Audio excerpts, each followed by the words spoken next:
Guys welcome to my YouTube channel PC studying physics. तो आज का हमारा टॉपिक है चैप्टर 16 प्राकृतिक संसाधनों का संपोषित प्रवर्धन, sustainable amplification of natural resources. पहली हेडिंग है हमारा प्राकृतिक संसाधन, जिसको इंग्लिश में कहते हैं नेचुरल रिसोर्सेज। वे संसाधन जो हमें प्रकृति ने दिए हैं और जीवों के द्वारा इस्तेमाल किए जाते हैं, जैसे मिट्टी, जल, वायु, कोयला, वन आदि। ये सभी हमारे प्राकृतिक संसाधन हैं। नेक्स्ट हेडिंग है प्राकृतिक संसाधन के प्रकार, types of natural resources. Number 1 है समाप्य संसाधन। ऐसे संसाधन वे संसाधन जो सीमित मात्रा में पाए जाते हैं और समाप्त हो सकते हैं, समाप्य संसाधन कहलाते हैं, जैसे कोयला, पेट्रोलियम आदि। नेक्स्ट हेडिंग है हमारा असमाप्य संसाधन। वे संसाधन जो असीमित मात्रा में पाए जाते हैं और समाप्त नहीं हो सकते, असमाप्य संसाधन कहलाते हैं, जैसे जल, वायु आदि। नेक्स्ट हेडिंग है प्राकृतिक संसाधन प्रवर्धन, नेचुरल रिसोर्सेज मैनेजमेंट। प्राकृतिक संसाधनों को बचाए रखने के लिए इनके प्रवर्धन की आवश्यकता होती है, ताकि यह अगली कई पीढ़ियों तक उपलब्ध हो सकें और संसाधनों का शोषण न हो। पर्यावरण को बचाने के लिए राष्ट्रीय तथा अंतर्राष्ट्रीय अधिनियम हैं। अब न्यू हेडिंग है गंगा कार्य परियोजना, गंगा एक्शन प्रोजेक्ट।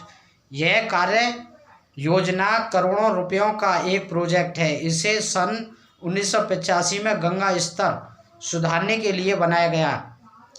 जल की गुणवत्ता या प्रदूषण मापने हेतु कुछ कारक हैं। नंबर 1, जल का पीएच, जो आसानी से सार्वभौमिक सूचक की मदद से मापा जा सकता है। नंबर 2 है जल में कैलिफॉर्म जीवाणु, जो मानव की आंत्र में पाया जाता है, की उपस्थिति जल का संदूषण होना दिखाता है, अर्थात जल को संदूषित करती है। आप समझते हैं पर्यावरण को बचाने के लिए 3 प्रकार के आर, अर्थात 3R। तो इसमें पहली आर का क्या मतलब है? कम उपयोग, जिसको इंग्लिश में कहते हैं रिड्यूस,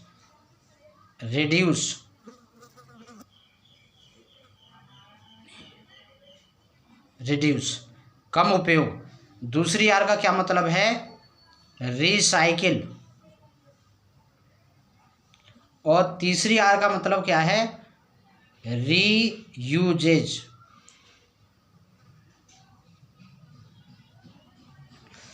यानी कम उपयोग, पुनः चक्रण, पुनः उपयोग। नंबर 1 है कम उपयोग में, जब आवश्यकता ना हो तब पंखे व बल्ब का स्विच बंद करना चाहिए। टपकते नल को ठीक करना चाहिए। आहार या भोजन को न फेंकना चाहिए। पुनः चक्रण में कूड़े से पुनः चक्रण हो जाने वाले पदार्थों जैसे प्लास्टिक, कांच, धातु को अलग करके आवश्यकता की वस्तुएं बनाना चाहिए। रीउपयोग में मतलब दोबारा से उपयोग हम कैसे करें? चीज़ों को फेंकने के बदले उनका बार बार इस्तेमाल करें। जैसे अखबार है, उसके लिए बनाया जाता है। अगर कोई कागज़ ख़राब हो जाता है तो उसके बदले हम उसका पुनः उपयोग करके न्यूज़पेपर बनाते हैं। अब नोट समझते हैं। नंबर 1, पुनः इस्तेमाल या उपयोग पुनः चक्रण से बेहतर है, क्योंकि इसमें ऊर्जा की बचत होती है। नंबर 2, हमें संसाधनों के प्रबंधन की आवश्यकता है, क्योंकि ये बहुत सीमित हैं। नंबर 2, स्वास्थ्य सेवाओं में सुधार के कारण जनसंख्या में वृद्धि हो रही है और इसके कारण सभी संसाधनों की मांग में भी वृद्धि हो रही है। अब नेक्स्ट हेडिंग है संपोषित विकास, सस्टेनेबल डेवलपमेंट। संपोषित विकास की संकल्पना मनुष्य की वर्तमान आवश्यकताओं की पूर्ति और विकास के साथ साथ भावी संतति के लिए संसाधनों का संरक्षण भी करती है। प्राकृतिक संसाधनों की व्यवस्था करते समय ध्यान देना होगा। नंबर 1, दीर्घकालीन दृष्टिकोण से ये प्राकृतिक संसाधन भावी पीढ़ी तक उपलब्ध हो सकें। नंबर 2, इनका वितरण सभी समूहों में समान रूप से हो, न कि कुछ प्रभावशाली लोगों को ही इनका लाभ हो। नंबर 3, अपशिष्टों के सुरक्षित निपटान का भी प्रबंध होना चाहिए। नेक्स्ट हेडिंग है वन एवं वन्य जीव संरक्षण, forest and wild life conservation. One जैव विविधता के तप्त स्थल हैं। जैव विविधता को संरक्षित रखना प्राकृतिक संरक्षण के प्रमुख उद्देश्यों में से एक है, क्योंकि विविधता के नष्ट होने से पारिस्थितिक स्थायित्व नष्ट हो सकता है। नेक्स्ट हेडिंग है जैव विविधता, बायोडाइवर्सिटी।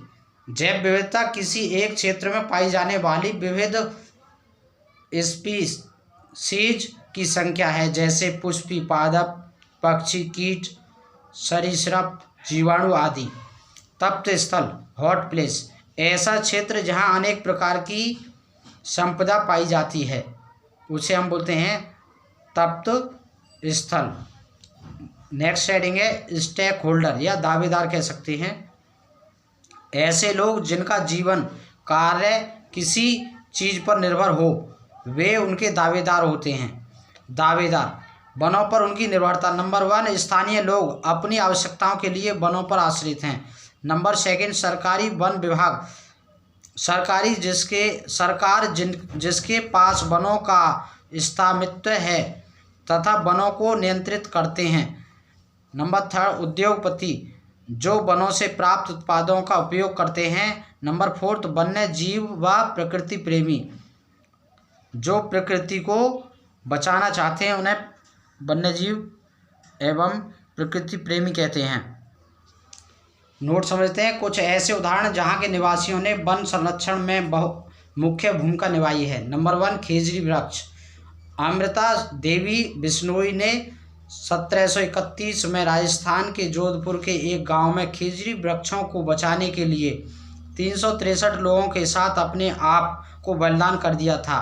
भारत सरकार ने वन्य जीव संरक्षण के लिए अमृता देवी बिश्नोई राष्ट्रीय पुरस्कार की घोषणा की, जो उनकी स्मृति में दिया जाता है। नेक्स्ट है नंबर 2, चिपको आंदोलन।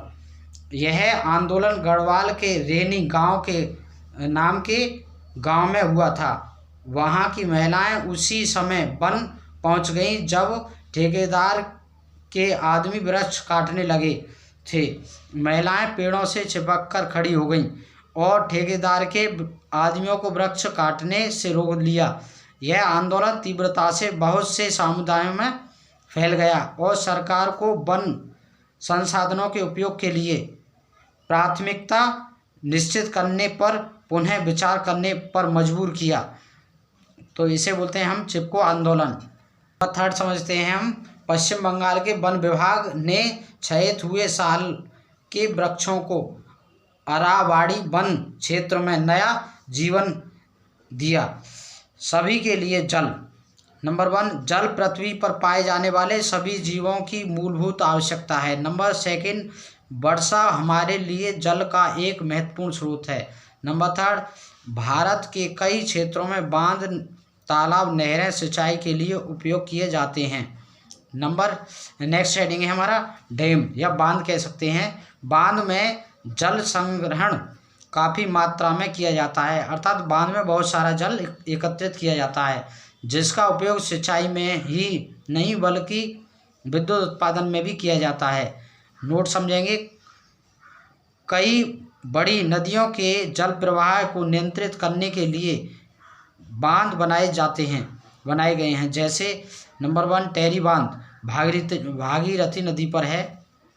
नंबर 2, सरदार सरोवर बांध नर्मदा नदी पर है। भाखड़ा नांगल बांध सतलुज नदी पर पंजाब में है।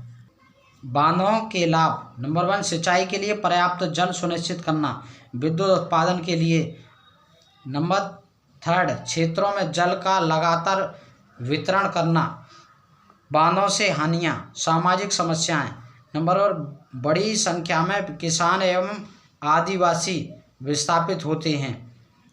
नंबर 2, उन्हें मुआवजा भी नहीं मिलता। पर्यावरण समस्याएं। नंबर 1, वनों का क्षय होता है। नंबर 2, जैव विविधता को हानि होती है। नंबर 3, पर्यावरण संतुलन बिगड़ता है।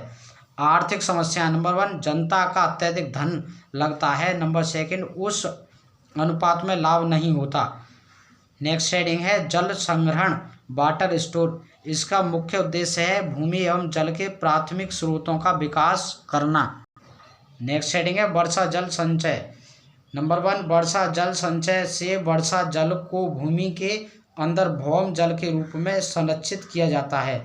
नंबर 2, जल संग्रहण भारत में बहुत प्राचीन संकल्पना है। कुछ पुराने जल संग्रहण के तरीके हैं। तकनीकी राज्य खादित बड़े पात्र नाड़ी, यह राजस्थान में तरीका है जो कि जल को संग्रहण किया जाता है। बंधारस एवं ताल, ये महाराष्ट्र में है। वंथिस मध्य प्रदेश में किया जाता है इस विधि से, और उत्तर प्रदेश में। आहार और पाइन यह बिहार में है। एरिस तमिलनाडु, कुल्ह हिमाचल प्रदेश में, और बावड़ी यह दिल्ली में। इस तरीके से हम इन तकनीकों के द्वारा इन राज्यों में जल को संग्रहित करते हैं। नेक्स्ट हेडिंग है भौम जल के रूप में संरक्षण के लाभ, अर्थात भूमि के जल के रूप में। नंबर 1, पानी का वाष्पीकरण नहीं होता। जल को यदि भूमि के अंदर एकत्रित किया जाए तो इससे पानी का वाष्पीकरण नहीं होता। नंबर 2, यह कुओं को भरता है। नंबर 3, पौधों को नमी पहुंचाता है। नंबर 4, मच्छरों के जनन की समस्या नहीं होती है।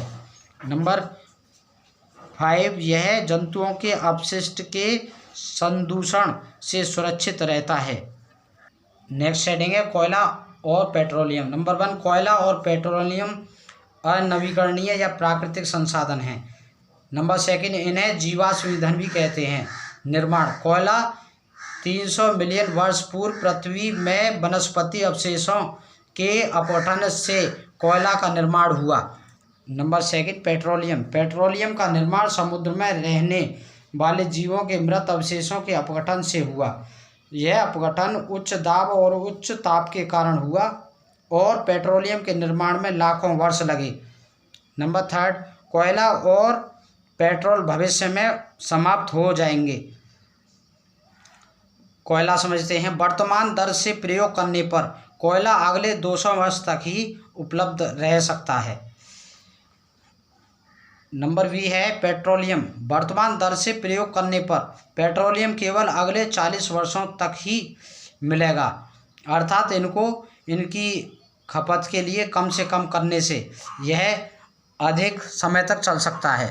अतः इनका उपयोग हमें सीमित ही करना चाहिए, अर्थात कम से कम। जीवाश्म ईंधन के प्रयोग से होने वाली हानियाँ। नंबर 1, वायु प्रदूषण। कोयले और हाइड्रोजन के दहन से बड़ी मात्रा में carbon monoxide, carbon dioxide, nitrogen sulphide उत्पन्न होती है जो वायु को प्रदूषित करती है। नंबर 2, बीमारियां। यह प्रदूषित वायु कई प्रकार की श्वसन समस्याएं उत्पन्न करती है और कई रोग जैसे दमा, खांसी का कारण बनती है।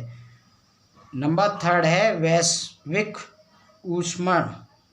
जीवाश्म ईंधनों के दहन से CO2 गैस उत्पन्न होती है, अर्थात कार्बन डाइऑक्साइड, जो ग्रीन हाउस गैस है और विश्व ऊष्मणता उत्पन्न करती है। नोट समझते हैं, जीवाश्म ईंधनों के प्रयोग से मितव्यता बरतनी चाहिए। ये समाप्त और सीमित हैं।